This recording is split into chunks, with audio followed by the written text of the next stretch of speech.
A time-honored tradition returns on Monday. Floats, marching bands, color guard will march down Martin Luther King Jr. Boulevard here in Baltimore. The MLK Day Parade is one of the best-known celebrations of Martin Luther King Jr., but it is far from being the only one.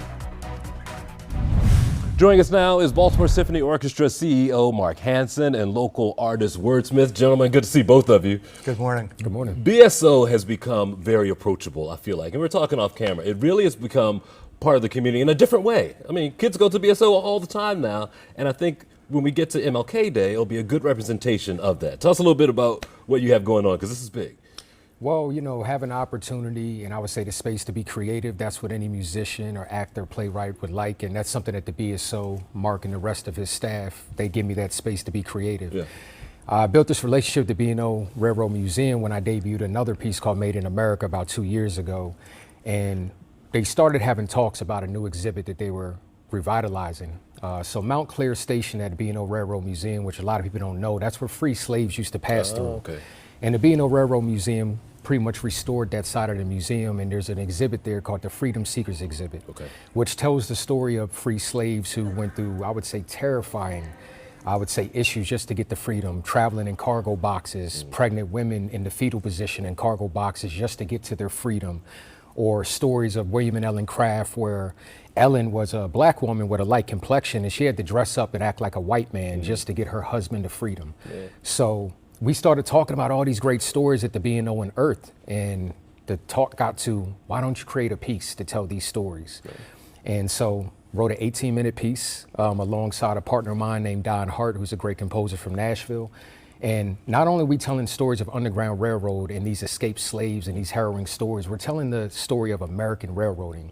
Because again, what other people don't know is American railroading started right here in Baltimore. The first stone was laid here. So we're telling the beginning of the story of that, how it affected the economy, how it helped, how it changed the Civil War.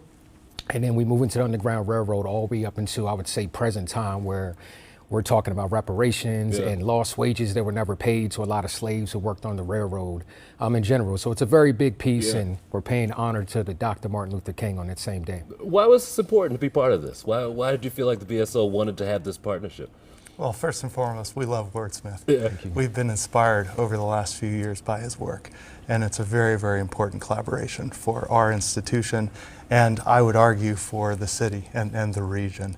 So it's an honor to give the world premiere of Wordsmith's piece in celebration of Martin Luther King Jr.'s legacy, life, at the B&O Railroad Museum, another important partner for the Baltimore Symphony.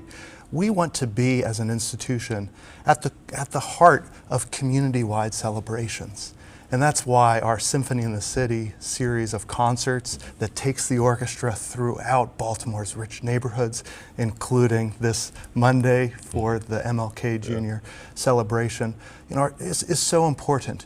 We want to be a symphony for all, where people see themselves on stage, on the podium, in the faces and the performances of visiting guest artists, and in the audience. Wordsmith, when people come, what will they hear and experience? Is it spoken word? Is there music that goes with it? Is it a multimedia thing? Or are you keeping it secret? No, it's not a secret. I'm utilizing all my talents and all the genres of music I write in. So there's going to be spoken word, there's going to be narration. I wrote some beautiful choral arrangements in there as well. And then, of course, there's a very big, beautiful composition that I worked on with Don Hart. And the way I would say he did this composition is it feels almost like a movie score sometimes. It's very big at times. And the reason for that is when we were opening discussions about this piece is we hope it will live on, and it'll be a legacy piece that will live on in the B&O Railroad Museum. That's not in stone. They have to hear the piece, of course. But we would love to have this piece live in the museum as a part of an exhibit that's already there, or a new exhibit that they bring to life. So that's a part of this whole situation as well. In fact, we'll be recording it live on Monday evening so that it can have this life that Wordsmith is speaking about. And could I brag on his part? Go ahead. Alongside the world premiere of Wordsmith's piece, we'll be playing the music of very prominent, notable African-American composers, Duke Ellington, Florence Price, Maryland's own Simon, Carlos Simon. So it hopefully is going to be a treat for Wordsmith to hear his piece performed alongside of these other greats. Yeah, and another thing that I think is a great thing in Baltimore is that you have a collaboration with the Baltimore School for the Arts that just started up. And that's amazing because you get young people not only in the seats, but also performing. You did with the Nutcracker.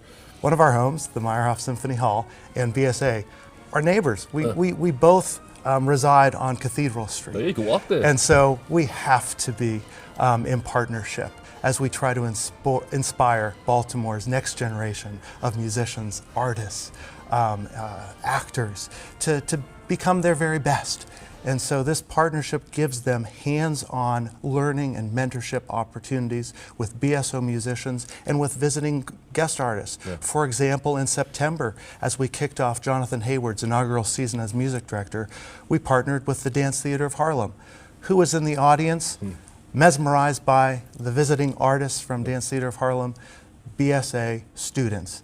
Who was visiting with the Dance Theater of Harlem artists, the professionals, BSA students. Yeah. So a real opportunity to grow a partnership that has been in existence for many decades since the BSA was founded more than 40 years ago. But this is by far the largest expression of that partnership. And we're thrilled that the BSA is so excited that students now have the opportunity to perform live with our musicians, as they did in December with the Nutcracker performance in front of audiences full of Baltimore City School elementary school students. So multiple generations, from the audience to BSA performers to BSO musicians, collaborating and hopefully serving as an inspiration for all of us, including themselves. Yeah. Our musicians are so moved and inspired by what they see emerging from BSA. You make it approachable. It's a good time all the time you go there. Good to see you, Mark, and you're an inspiration, man. Thank you, I'm looking forward to MLK Day. All right, hope to see you there. Good to see you both. Thank you.